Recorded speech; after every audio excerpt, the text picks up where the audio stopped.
shrimp. Yeah, I'm referring to you. I wanted to chat to you today because you kinda look stressed. And yeah, so do many shrimps out there. Unless you're a well taken care of toddler who doesn't even know what economic recession is, least of all how to open scary websites on the internet, you probably have been a subject to some kind of teeth-grinding, headache-inducing, stress-spiking event in very recent times. Same. And admittedly, the world has been hard at work figuring out countermeasures. Yoga, labubu, scratching, sleep touching, grass protein, but the gaming niche specifically did a heavy swing in the direction of cozy core and cozy gaming. It's been sweet, it's been a treat, it's been a total hoot. I'm a fan, but not when I'm in the middle of being stressed. I don't know about you, maybe you are built different, but when there is an ongoing stressful event pertaining to me, cozy games just feel too calm. My battery gets too battery, my jitters get too jittery. Me and the cozy games, end up on completely different wavelengths. But here's our situation then. The stress relief method is not compatible with the stress. Oh bother, what do you do? Wow. When you are out of your wits, when you don't want to do yoga splits, you are looking for a game that just fits. Well, here are the deets. Instead of cozy core, next time when you are stressed, how about you give a go to Stresscore? Introducing stress gaming.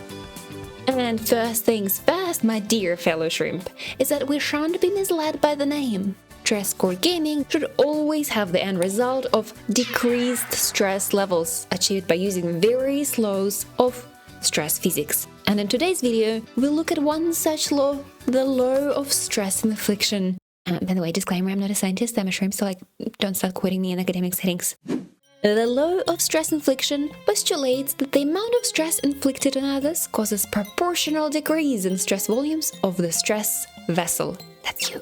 And since we don't want to inflict stress on and be mean to real shrimps of this earth, right?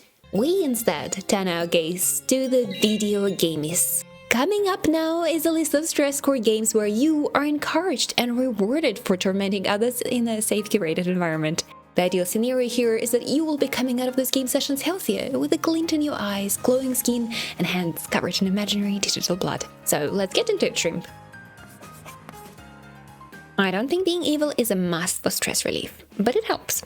The first part of the selection focuses on games that onboard you into fairly villainous roles. And we are starting off with the most classic of the villains, goats. And their entry, Goat Simulator 1 and Goat Simulator 3. That's right, you should ignore Goat Simulator 2, mostly because it doesn't exist, but it's also just not as good as the other two, you know? Goat Simulator series allows you to simulate what it's like being a goat in a world where any goat is a lean, mean ragdoll physics machine with an ability to beat, headbutt, and lick. You get around your locality and wreak havoc of unimaginable proportions while everybody else takes on the task of suffering the consequences of your actions. Goat Simulator 1 is a classic when it comes to offering short session, explosive spa retreats, and it is a solid, cheaper introduction to the series. But where Goat Simulator 1 drops the goat with game directions and multiplayer, Goat Simulator 3 picks it up.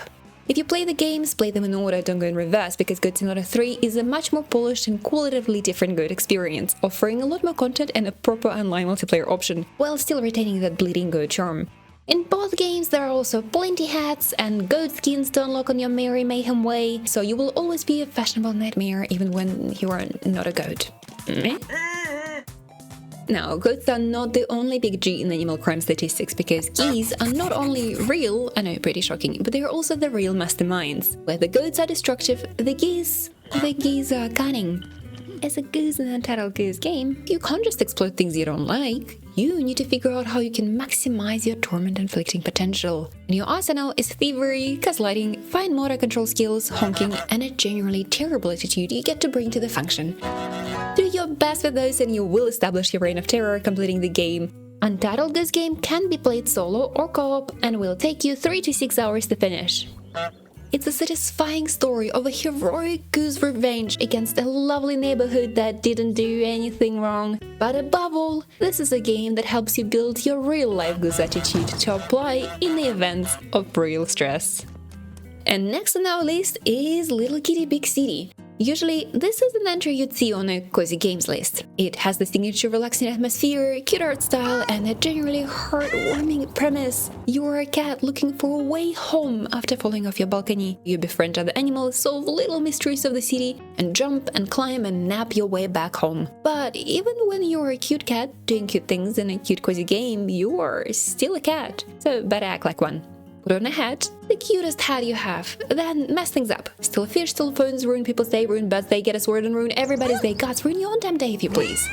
But if you ever wondered how cats feel when they push things off the counter, wonder no more. It feels like stress leaving your body every time somebody else's property perishes to the swing of your faithful bow.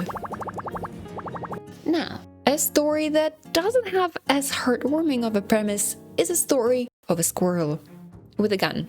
You start the game when chasing a golden acorn, you accidentally infiltrate one of the facilities of a top-secret agency and just as accidentally come in possession of a gun. What follows is that the squirrel gets a bit trigger-happy and the secret agency gets a bit squirrel-obsessed, with the entire neighborhood turning into an epic showdown scene between the two. A showdown that just keeps escalating with cooler guns, more nuts, and bigger explosions. As a squirrel, you will face great opposition, but for a competent squirrel like you, who can shoot, drive, and wear cute outfits, the opposing forces will be nothing but stress relief free practice targets for 5 to 8 hours that it takes to finish the game. All games so far focused on real-time action, and coincidentally, all games so far have been about animals. So if we've learned anything today is that it's legal to commit crimes if you're an animal. But here's something a little different to cleanse the palate. How about becoming a house in the deck of haunts instead? Particularly good if you've been stressed about guests, it's a game where you get to keep everybody out of your freaking house, which is also you. You are the house. Transform and build your own rooms, house helpful horrors, hunt down and harvest the souls of the invaders before they can escape. There's no mercy in this house of yours, which is you, that awaits the guests. The game is turn-based, so you can be quite thoughtful about how you go about being the worst house possible, or the coolest if you think about it. Deck of Haunts also comes with a nice demo you can play before you buy, so give it a try. Do share your own favorite villain agenda and animal criminal titles in the comments, but coming up now is the second type of stress relief games I'd like to recommend.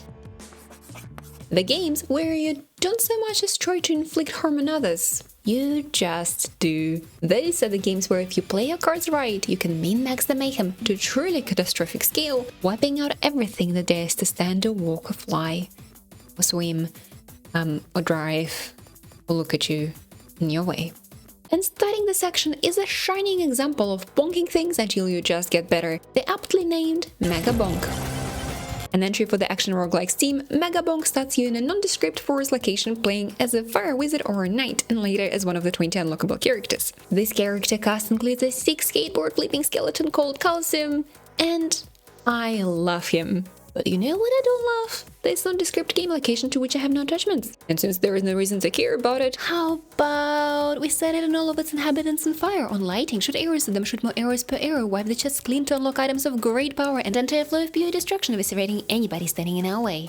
That flow is exactly what I think can make action roguelikes so relaxing when you are stressed. Which is why the next entry is a classic of this genre, Risk of Rain 2. This is a game for you if you're just feeling like wiping out an entire planet's worth of ecosystem while relaxing planet exploration lo-fi beats are blasting in the background. Landing on a mysterious planet as one of the 12 survivors, you embark on a rescue mission. Then, using your survivor skills and, as per tradition, looting the hell out of the supply chests to outfit yourself, you travel through planet's locations, becoming stronger and stronger and stronger in the process. So does the planet, but you can be stronger faster. And once you've reached the end of exploration, sure, you can complete the game, or you can keep looping across the planet over and over again, putting your devious builds to the test, unlocking new heights of power, and eventually leaving the planet altered, and all but a few of the most dangerous species gone. Which can get a little sad and lonely. But the planet is an imaginary environment in a game, and when everything in your vicinity on the imaginary planet starts catching on imaginary fire because you glanced at it, well, your real mood might just improve. And to me, that's what matters.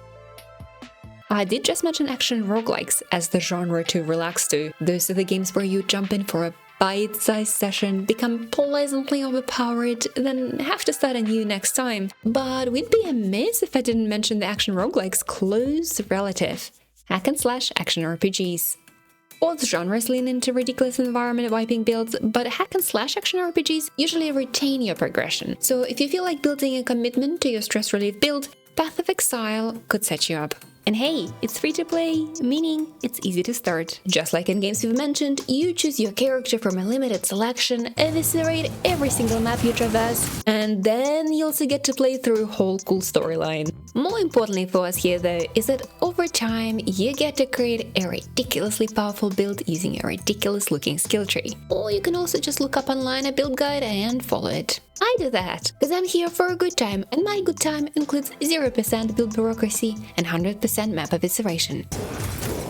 And once your build comes together, so does come forth the Law of Stress Infliction. Suddenly, every step you take, every move you make, wipes out all friendly spider families in the neighborhood, and it's so satisfying.